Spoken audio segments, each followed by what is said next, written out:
আসসালামু আলাইকুম সুপ্রিয় খামারি ভাই ও বোনেরা, আজকে আমি আপনাদের সামনে ক্যালপ্লেক্স মেডিসিন সম্পর্কে বিস্তারিত জানিয়ে দিব। এটির ব্যবহার বিধি, উপকারিতা এবং তৈরি করার নিয়মটা আপনাদেরকে জানিয়ে দেব।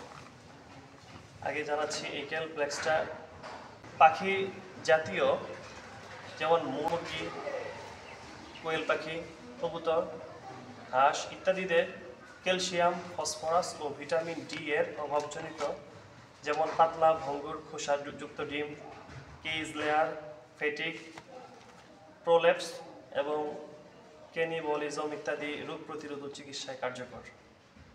আর গবাদি পশুদের ক্ষেত্রে হাইপোক্যালসেমিয়া, দুধ জ্বর প্রতিরোধ করে এবং দুধের উৎপাদন বৃদ্ধি করে। অর্থাৎ এই ক্যালসিয়ামের ওষুধটি পশু পাখিদের খাওয়ালে তাদের ক্যালসিয়ামের ঘাটতি পূরণ হয়। তার মাধ্যমে তাদের হাড়ের ক্ষয় রোধ হয়, দুগ্ধজাত প্রাণীদের ক্ষেত্রে দুধের বৃদ্ধি পায়, আর ডিম উৎপাদন যে প্রাণীগুলো করে, পাখিগুলো করে, তাদের ডিম উৎপাদন বৃদ্ধি পায়।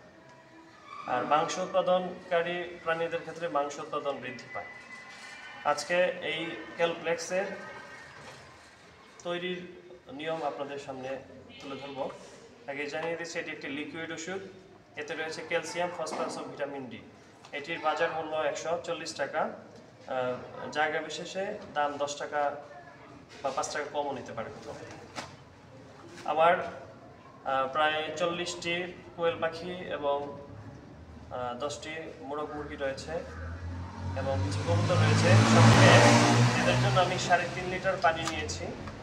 এই 3.5 লিটার পানির মধ্যে আমি এই ক্যালপ্লেক্সটা মিশ্রণ করব। মিশ্রণের পূর্বে ওষুধ খাওয়ানোর পূর্বে বা পানির সাথে মিশ্রণের পূর্বে ভালো করে ছেঁকে নেবেন এবং অবশ্যই মেডিসিনগুলোর ডেট চেক করে নেবেন। এক্সপায়ার ডেটের ওষুধ কখনো ব্যবহার করবেন না। ভালো করে ছেঁকে নিলাম। আর ওই ওষুধ মাপার জন্য, যেহেতু লিটার প্রতি আমাদের 2.5 ml ব্যবহার করতে হবে, এই জন্য মাপার জন্য আমি এই পটটি ব্যবহার করছি। যেহেতু 3.5 লিটার পানি নিয়েছি, সেহেতু এখানে আমার 4 ml মেডিসিন দিলেই চলবে।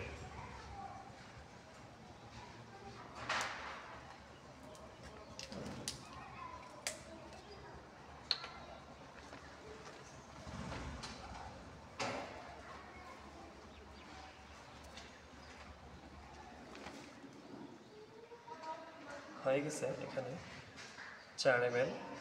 এখন আমি এই পানির মধ্যে মিশিয়ে দেব।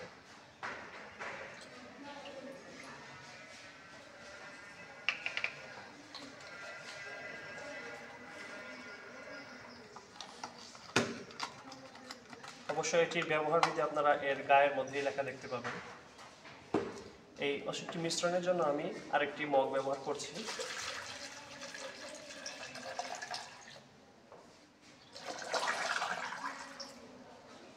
মাধ্যমে যদি কেউ উপকৃত হন, তাহলে আমার এই চ্যানেলটি সাবস্ক্রাইব করবেন এবং ভিডিওটিতে লাইক, কমেন্টস, শেয়ার দিয়ে উৎসাহিত করবেন যেন পরবর্তীতে আরও ভিডিও তৈরি করতে পারি। ধন্যবাদ সবাইকে, ভালো থাকবেন। আসসালামু আলাইকুম ওয়া রাহমাতুল্লাহ।